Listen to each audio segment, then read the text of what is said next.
I also want to thank Bill Phillips also, not for the introduction, but for all the great work that you have done with the Institute, and so much has been advanced with cardiac care, and I think it's going to be moving He's not going anywhere.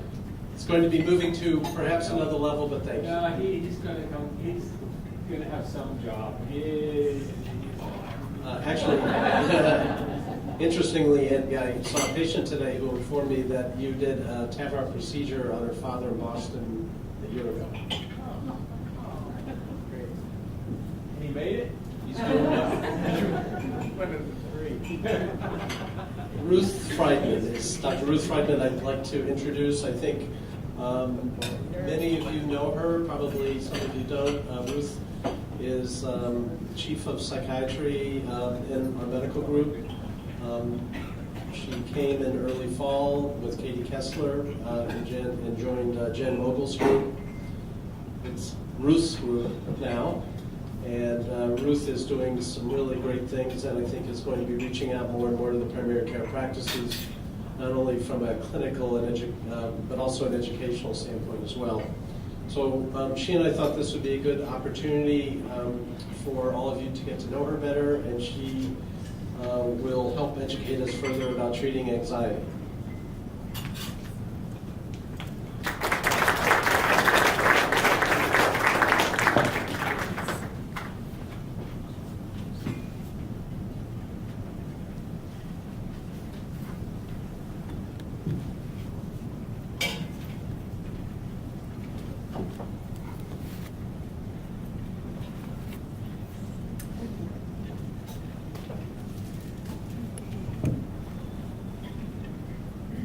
Thank you for that introduction. Can everybody hear me okay? All right, great.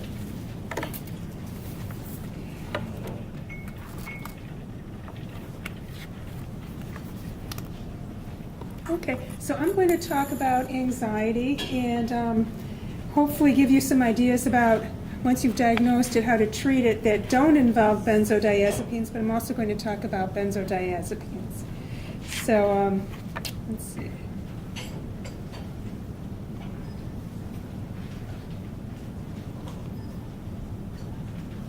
There we go. Okay, so what is anxiety? You can think of it as a response to danger or a response to perceived danger. It's in the eyes of the beholder in some cases. And there are a number of responses that we can have. There are physiological responses, behavioral responses such as avoidance, subjective responses, fear, feeling afraid. And our patients can experience any combination of that. What's most telling is when it impairs function or causes distress, and that's when it becomes clinical and we think about trying to help treat that.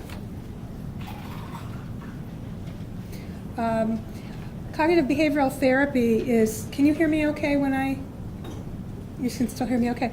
Cognitive behavioral therapy can be very effective intervention for people who have anxiety because it can address the patient's perception or interpretation of danger. And if they can change the way they view the situation, they won't go down that cascade of anxiety that gets hard to stop. So it's a very useful technique. So as far as the etiology goes of anxiety, you're probably familiar with a lot of this as PCPs in the front lines. So there can be medical causes, and you certainly want to check on those. Risk factors can be adverse childhood experiences, which you're probably familiar with. Family history of anxiety is a risk factor, and trauma is. And then there are a lot of iatrogenic reasons for people having anxiety, or kind of lookalikes, and I'll talk more about that, such as akathisia, medication side effects, the use of certain kinds of drugs or street drugs. And one thing I've seen not infrequently is people who are using substances and they're inconsistent about it, and then they come in and complain about anxiety, and then it turns out that well, they haven't been taking their benzodiazepine for a while, or they haven't been drinking as much alcohol as usual. So you definitely want to check into substance use. And then there are the primary psychiatric disorders, so anxiety disorders, and I'll talk more about that. But we also see anxiety as part of a presentation for mood disorders, PTSD spectrum, obsessive compulsive disorder spectrum, eating disorders. When I worked with eating disorder patients, anxiety was pretty common among people who were really malnourished, not to mention their fear of food. But it can be a prodrome of dementia. I'm going to talk about that a little bit too. So the DSM-5 is out now. It's been out for a year or two. And starting with agoraphobia, these are the new categories, except they're not really new. They're pretty similar. Obsessive compulsive disorder or obsessive compulsive spectrum is considered linked to anxiety, but it's different enough among itself to be considered a separate category, and the same is true for traumatic disorders. So they're kind of lumped together based on treatment and heritability and other issues. So let's see. This is a fairly common disorder, generalized anxiety disorder, and I'm sure you see a lot of folks with this in your office. The biggest red flag would be that they have excessive anxiety and worry, and it has to have been going on for at least 6 months. And there's often a lot of kind of physical things that go along with it, like restlessness, fatigue, insomnia, irritability. And they need to have significant impairment, because anyone can worry about things, but this is when it's out of control. Panic disorder you're probably pretty familiar with too, and it often mimics myocardial infarction or other kinds of medical issues. But for panic disorder, as opposed to just plain old panic attacks that can show up in other disorders, it's generally recurrent unexpected panic attacks. And they have a number of different symptoms that you're probably familiar with, and so I'm going to race through this. But also people can have feelings of doom or catastrophe, fear of losing control or dying. Social anxiety is pretty common too, and that's the marked fear or anxiety about being judged or exposed to scrutiny by people, and folks often avoid social situations who have this.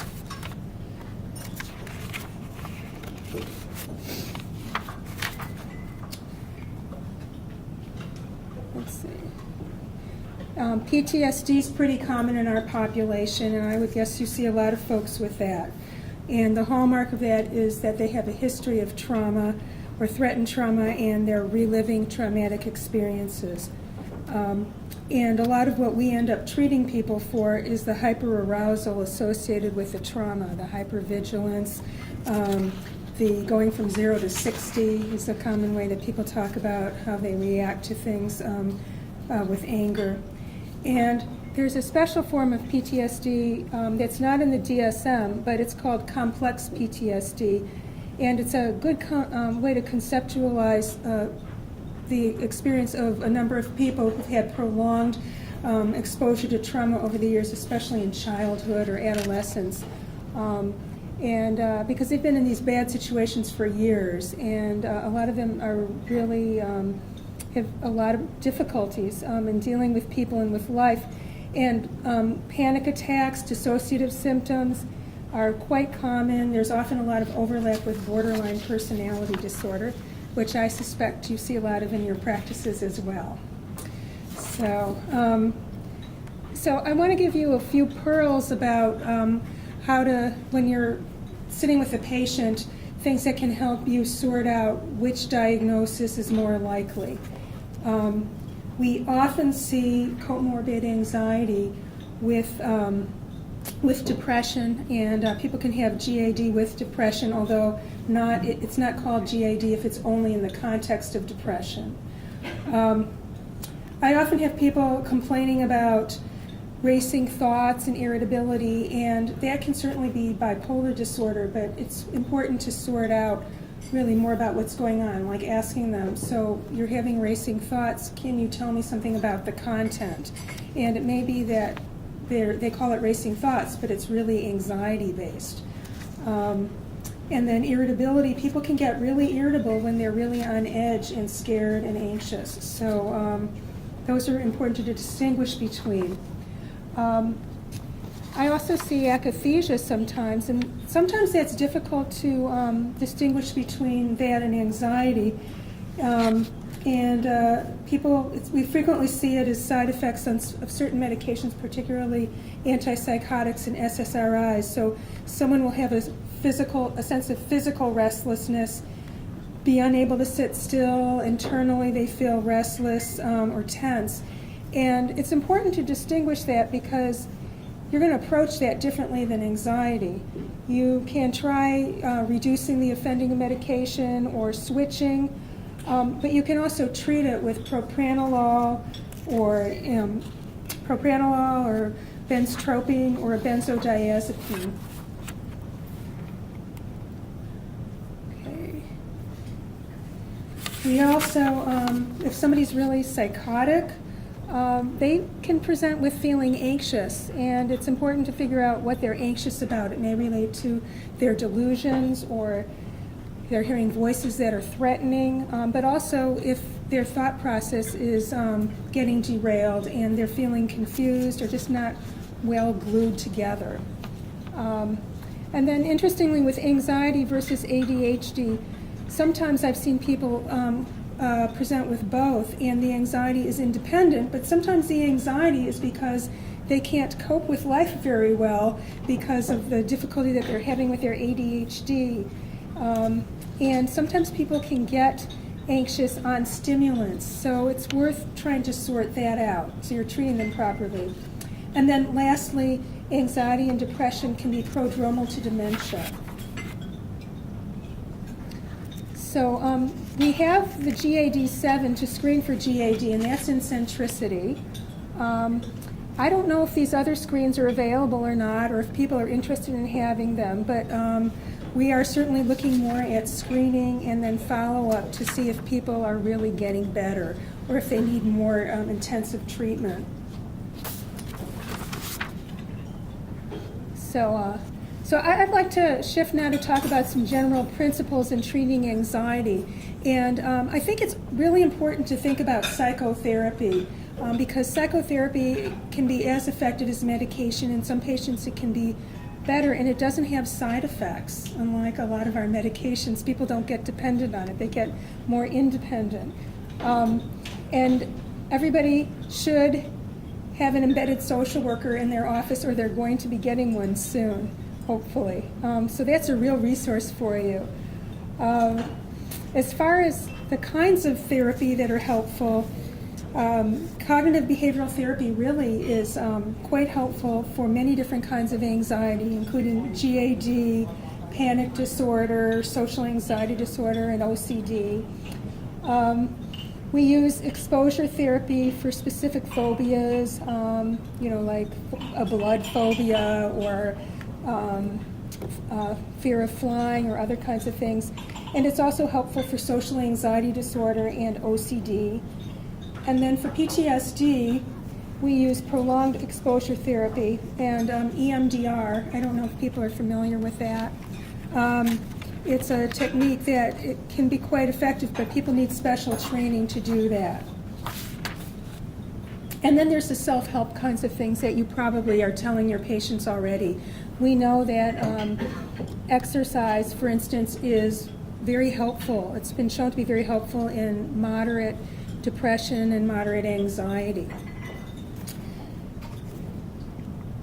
So I'd like to switch over to talk more about medication now. And for most anxiety disorders, antidepressants are usually the first-line medication treatment. And that includes panic, generalized anxiety disorder, PTSD, and OCD. But it's really important to screen people first for bipolar disorder. And there's a good reason for that. Antidepressants can trigger hypomania, mania, or mixed mood states. if somebody has an underlying bipolar diathesis. And you also would want to ask if there's any family history, because it can often run in families. And it can also trigger more rapid mood cycling. So I would definitely encourage you to screen first.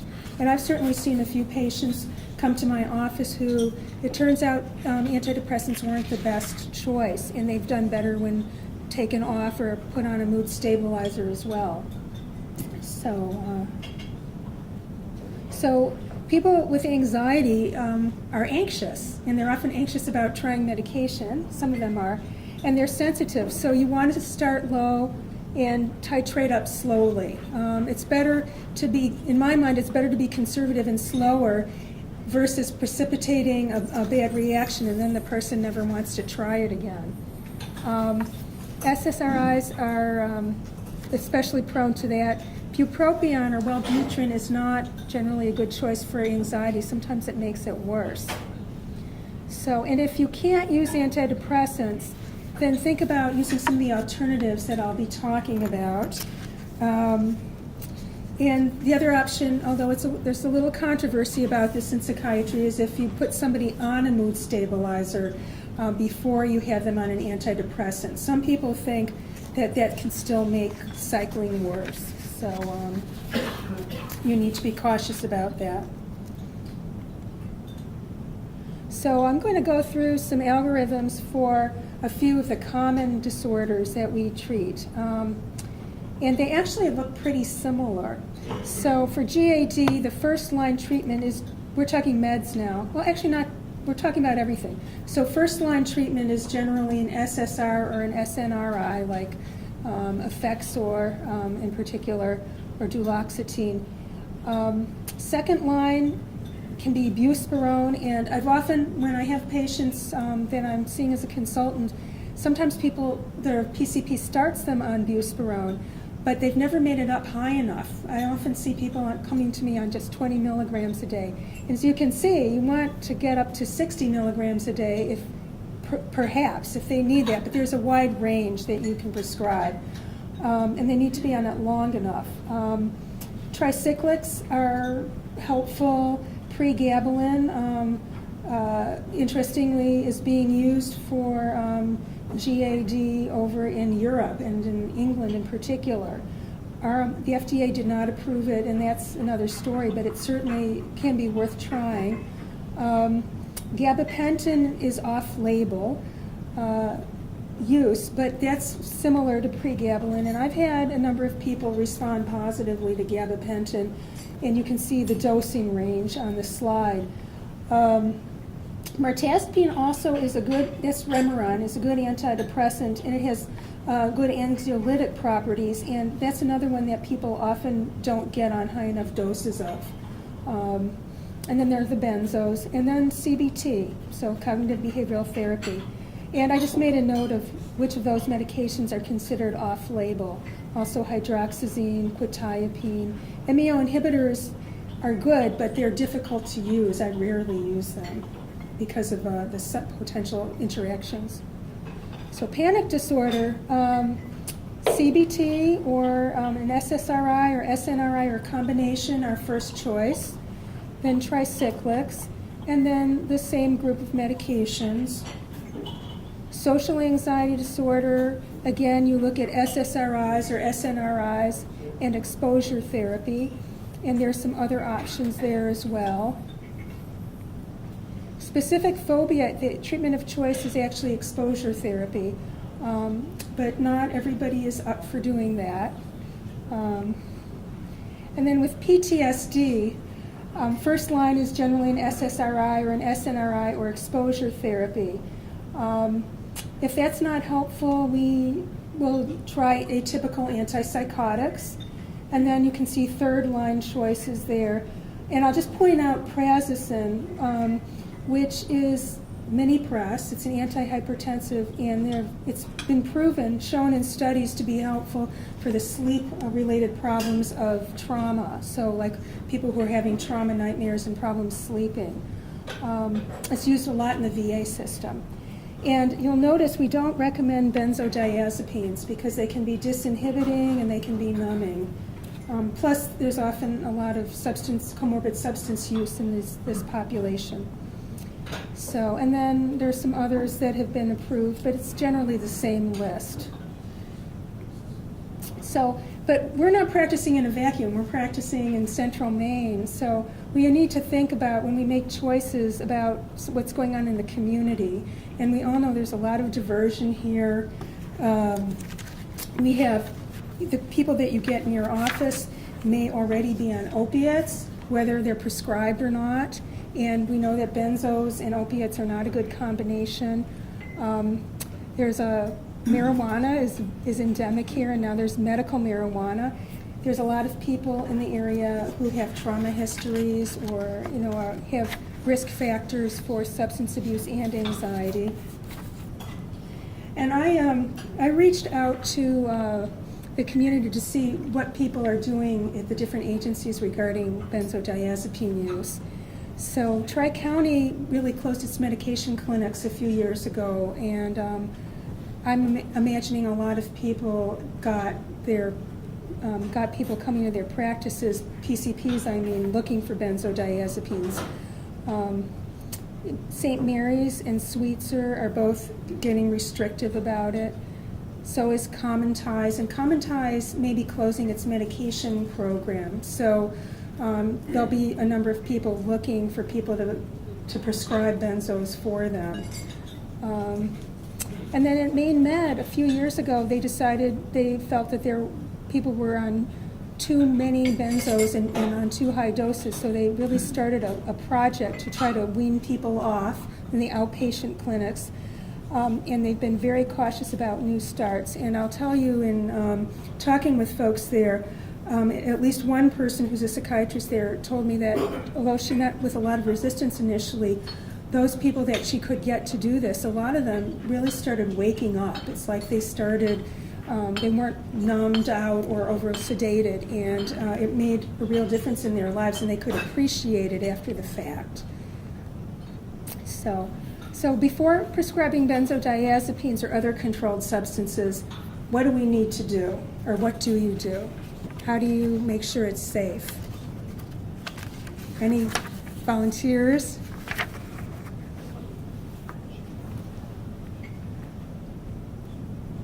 No? Okay. Well, I'm just gonna tell you what you probably already know. Oh, did somebody raise their hand? Yeah. I'm doing a PFD and the history, obviously, but getting old records, previous records, and actually the thing of starting them on something that's pretty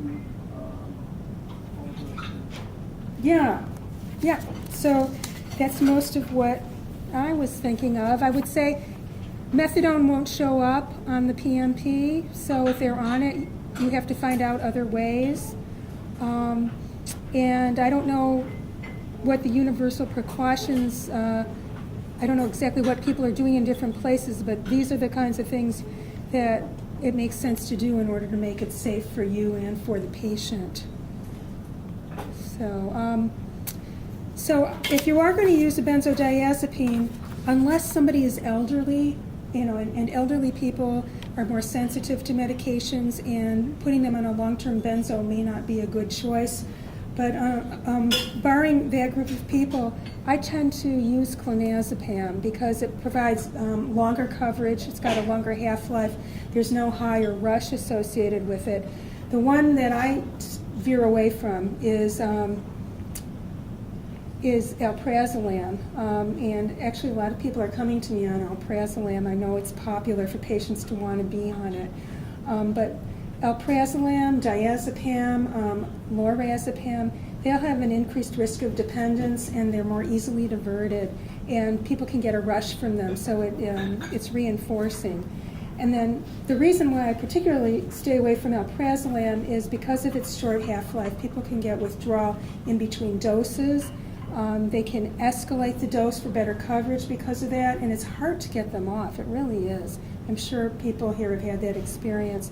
And it's more risky. There's a higher risk of seizures. So I try to stay away from that one in particular. there are a lot of adverse effects associated with benzos, and there's cognitive blunting that can happen that can be reversible if you get them on a lower dose or off. I'll talk in a minute about the British Medical Journal study about benzodiazepines in Alzheimer's, but it can make depression worse, falls and accidents. There's the increased risk of respiratory depression. What if your patient's already on opiates and you don't know it? What if they have sleep apnea? So these are things to think about, and it can get in the way of grieving appropriately. So if somebody's using it to numb themselves, it can delay their being able to grieve appropriately. I already mentioned about not using it in PTSD, and I can't emphasize this next one enough.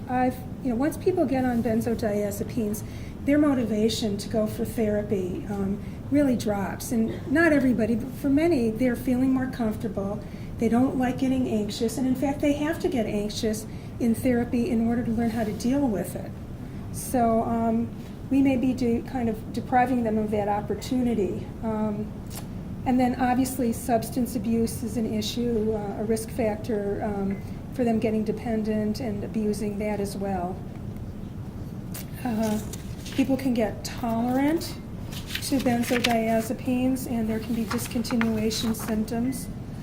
And sometimes it's difficult to know when you start taking somebody off or weaning them if they're having rebound symptoms or if they're actually having withdrawal.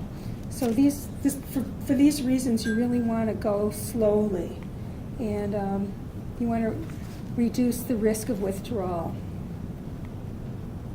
So I mentioned the BMJ study. Is that something that you all have heard about? No? Okay. Yeah, some people are nodding yes. So back in September, there was an article that came out looking at the use of benzodiazepines, or looking, for 5 years prior, starting 5 years prior to diagnosis of Alzheimer's. And they found that there was a significantly increased risk of Alzheimer's, and it seemed dosage related. And that persisted even, and it was really high, it was something like around 50%. That persisted even when they took into account that anxiety can be a prodrome for Alzheimer's. So when I've been talking with people in my office about benzodiazepines, I tell them about this because I want them to know, and that can be a real motivator for some people. So they're generally not for the long term. There will be exceptions, like people who are truly dependent on a benzo, somebody who has panic disorder who's been on a stable dose for ages, people who just need it for something really specific, like when they take their flight. How am I doing on time? Okay.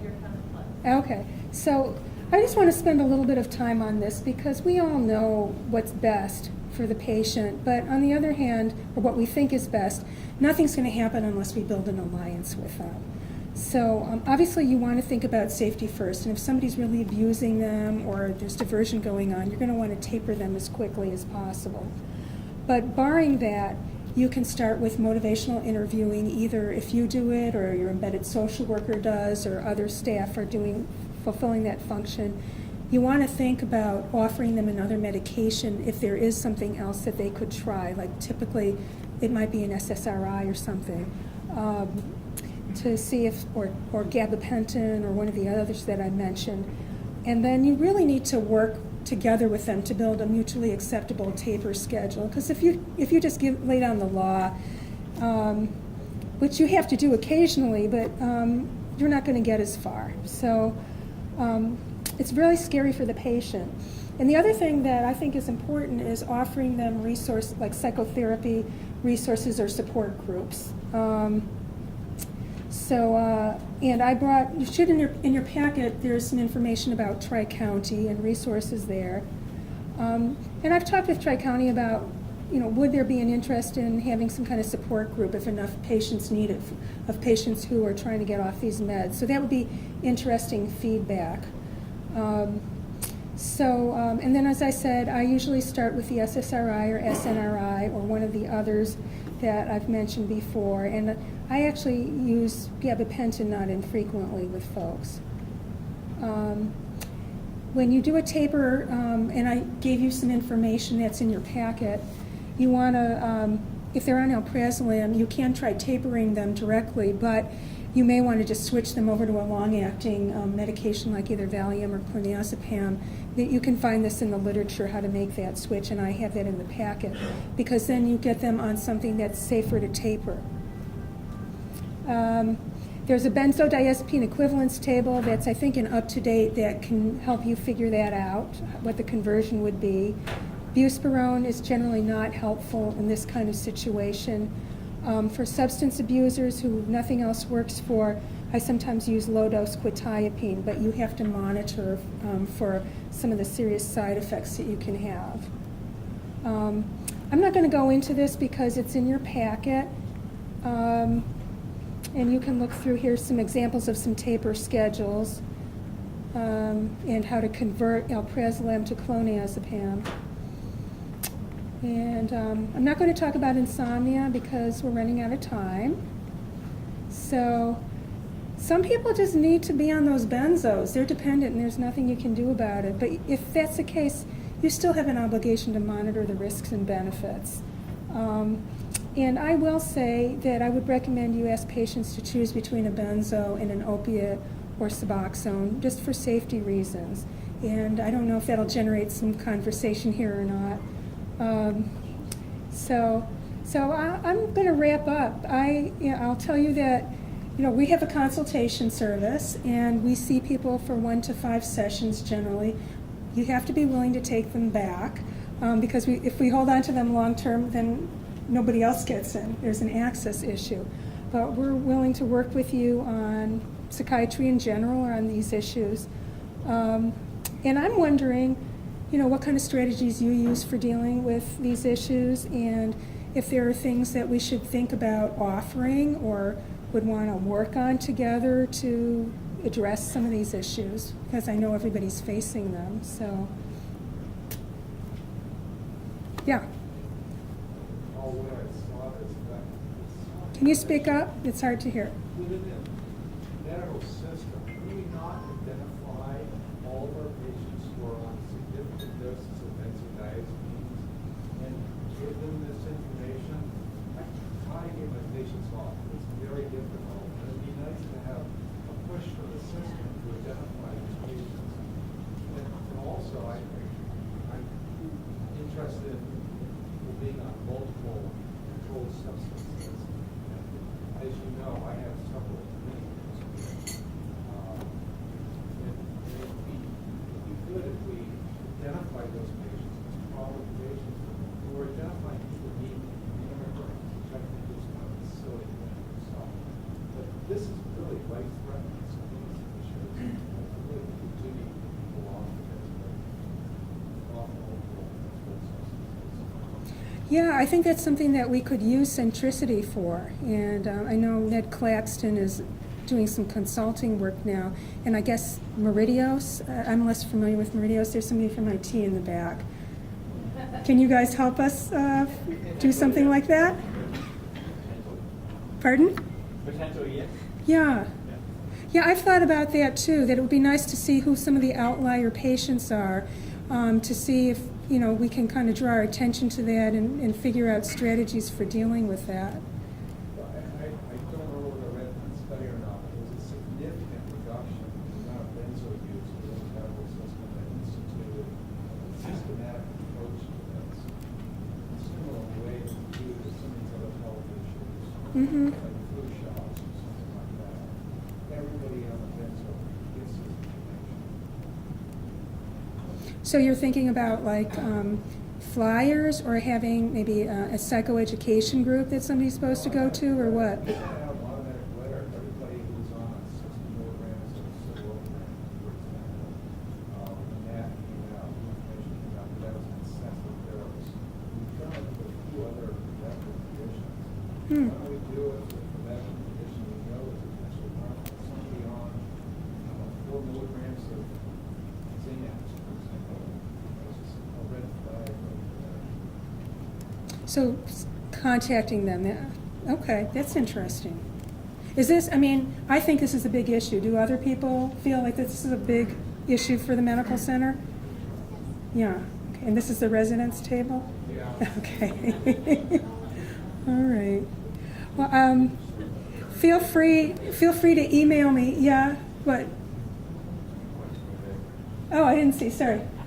My other comment was that I have a lot of patients who go to the methadone clinic, Yeah. and what they tell me is that the methadone clinic is fine with them being on both methadone and the benzo. I don't know if that's what they're being told, but they're getting urine screening, and I'm not fine with that. It'll be, I think a good idea is to after work with the system to work with Merrimack. So they're having a common message for people. Yeah, I used to, when I worked at Maine Med, I remember, I think it was Maine Med, I was working somewhere in the Portland area, and people would come to me and say, oh, the methadone clinic told me to ask you for Klonopin. And I always wondered if that was really true or not, or if it was their friends at the methadone clinic. Is there, I know we need to wrap up, so please feel free to email me or call, you know, if you want to continue this discussion, or if you think there's another format that, if there's anybody who's particularly interested, maybe find me afterwards and, you know, we can put together an interest group. So thank you for your time.